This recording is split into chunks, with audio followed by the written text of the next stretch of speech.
wonder how many followers and likes and love hearts Mahatma Gandhi had on his Instagram page, or how many shares and pokes Jesus Christ has had on his Facebook page.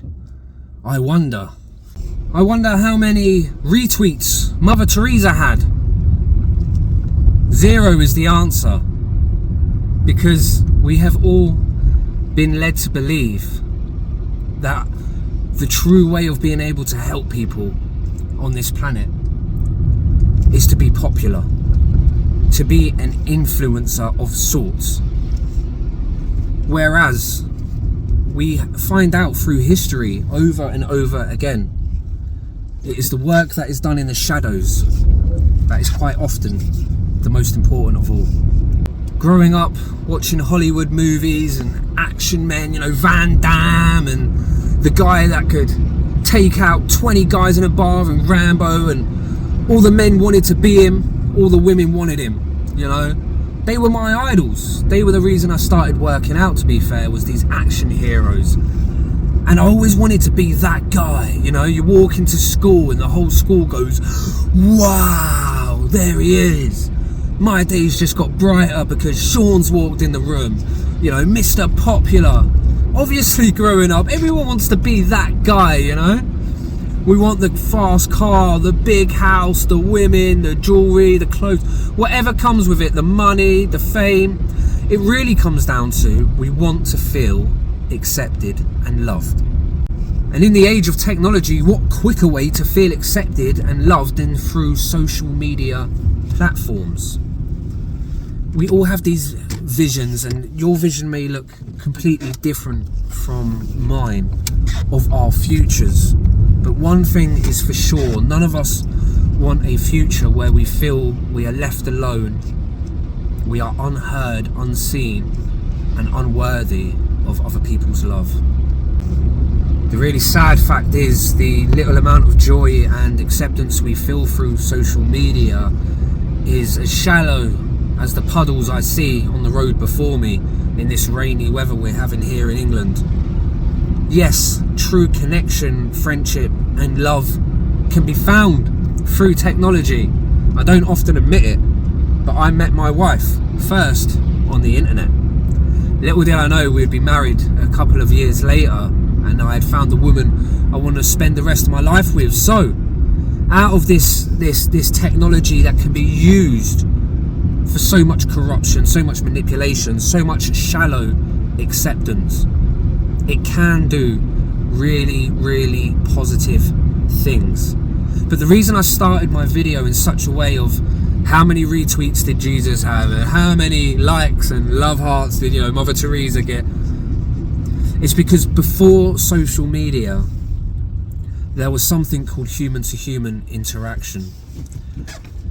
And through word of mouth, through storytelling, true storytelling, the word could spread across the globe of people that were making changes to the whole of the human race in one form or another. Some of these spiritual, peaceful practitioners of love and consciousness and unity, people that are really trying to bring peace to this planet in one form or another, a form of love, leaving this planet a better off version than when they came here. If the message was pure, if the message resonated with the consciousness of the human race, you didn't need 1 million followers to have the impact that you think you do. Okay? Yes, the data tells us if our YouTube account says 100,000 subscribers and the one next to it says 100, we assume that the message on the account with the 100,000 views or the 100,000 followers is going to be more important than the one with the 100. But I've taken the time recently to allow life to come to me, to not search out the lessons I need to know. If there's something I need to see, something I need to hear, being in the right vibration of acceptance, of excitement, of joy, of knowing that this day may not be mundane, this day may not be Groundhog Day, this day may be the day where anything and everything is possible, because every single 24-hour period that we are awake and then we sleep and go into our dream world, within that time frame before we wake again, anything is literally possible. And when we open ourselves up to anything being possible, whether I find a video that has 1 view or 1 million views, if I'm in the right vibration, the right place of acceptance and allowance, but also the right vibration of action when needed, periods of stagnation, relaxation, the yin and yang of life, periods of action. If I'm in that right vibration, what I need to see and what I need to hear will find me exactly when I need to see and hear it. Please don't be discouraged if you're out there trying to change this world in a positive way. There are many, many people out there who are actively trying to change this world in a negative way.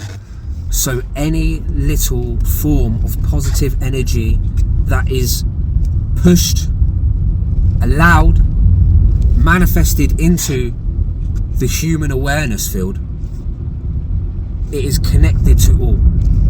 Your efforts are never in vain. I've seen so many people out there in the spiritual community now, new people, some of them with just a few subscribers, maybe getting 3 views, maybe getting 4 views. There's so many people out there at the minute that are really, really trying to make a positive change on this planet. And I'm worried that they're going to base their effect on the reaction of social media. We have to remember that at best, Jesus Christ had 24 disciples. I know they say 12, but I've heard a story that he had 12 men and 12 females. And the females, obviously not being allowed to be in positions of any form of power back in the day, were removed from the Bible.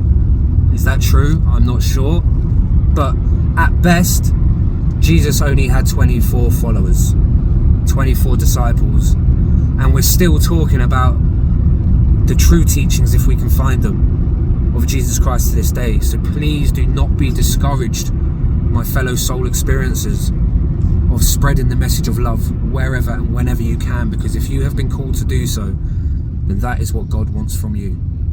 It doesn't matter if you're ridiculed, if you're insulted, if you're hated upon for spreading love, because anyone who wants to hate on someone who's spreading love shows a lot about that person in particular. So if someone's out there trying to spread the message of unity and consciousness and living in forever love and joy and learning and evolution and experience, if someone's trying to spread that message and you've got someone there hating on you, it's because there's a part of themselves that is blocked, that they're in pain. It's not to judge these people, it's to send people that are hating you, send them, they need even more love, guys. They really need love because they're in pain. And once they heal, then it's up to them to make reconciliations with themselves. Once they see the truth, which they will do, maybe in this life, maybe in the next, whenever they learn their lessons, or potentially if we have to learn lessons, whenever they do that and they find out the reality of who they really are, then they will start the healing process. And if that means potentially contacting people that they've insulted, hated upon in the past, and they feel like, hey, I was lost, I'm sorry. Look, whether people apologise, whether people hate, whether people love, hate, there is always ever going to only be one truth. So that is our job. That is our job as people who have been allowed to see the truth. It is a gift. There is a reason that the universe will only pick people that are ready for this knowledge, to not only hear of this knowledge, but to then start having spiritual experiences, which I'm just going to start calling the new human experience. Start having the evolved human experience, because we have always been spiritual and always will be spiritual by nature. So to start having these human evolution experiences, the evolved human experience, when that starts to happen, which it will do, it's guaranteed to happen in every single soul, you know, especially through this awakening period. We're seeing it all the time. When this happens, it is our job to stay in that truth. God will only allow the people that are strong enough, because it comes with so much ridicule, you know. It comes with so much ridicule, to the point where you will lose friends. Neighbours will look at you funny if they find out your true beliefs. You will be outcast. Maybe not in the physical, but spiritually and emotionally you can feel it all around you, until you bump into somebody else who's enlightened. And then your energies meet and you have a moment of truth. There are two of you in truth. Happened to me in a coffee shop. I was waiting for my coffee, and the woman in front of me, maybe 60 years old, curly grey hair, glasses. If you're watching this, hi. It was in a place called Mutley, a coffee shop in Mutley. I can't remember the name of the coffee shop. And she was asked if she wants sugar. And she was umming and ahhing about one sugar or two, and she said, I'll have 2 sugars. And I turned around and said, yeah, you might as well, you're here for the human experience. It might have been me that said 2 sugars, because I normally have 1. Either way, I said, we're here for the human experience. And she turned around and she said, that's what I always say. And I looked at her and was like, I think I said, awesome. And there was this moment of, oh, you understand that we're both just here having the human experience as well. There was this moment of acceptance, true acceptance. Not social media acceptance, not a like or a share or a love, which is great. It's beautiful when you can find a community that's all on the same page. I love that. But when you're in the same energy field as another human being who is awakened, then you really, really feel that your oddities and their oddities are all of a sudden the norm. There are now 2 of you, multiple of you, sharing this experience of the human just being an experience and not our true nature here on Earth. And it's just fascinating. And I think as the world wakes up, you know, the people that are going to enjoy this experience the most are going to be the haters. You know, they are going to be the ones that don't quite get it. When they finally see the truth, the liberation is going to be amazing for them. And I really do pray for them and send them lots of love. The people that don't quite get it yet. And that's all we can do, guys. Send each other love. Pray for each other. Be there for each other. And most of all, never forget that we are all cut from the same cloth. And to hurt another is to hurt ourselves. It truly is. Let's not forget that beautiful lesson there, what Christ taught us. And on that note, guys, I've made it home. Time to feed the doggies and the guinea pigs and the cat and the other animals and whatever else. And get creative, enjoy the rest of the day. So I love you all. Thank you for listening. I'm sending love to all of you today. If you want to become a soul experiencer, you know what to do. See you soon, guys. Love you all. Take care for now. God bless.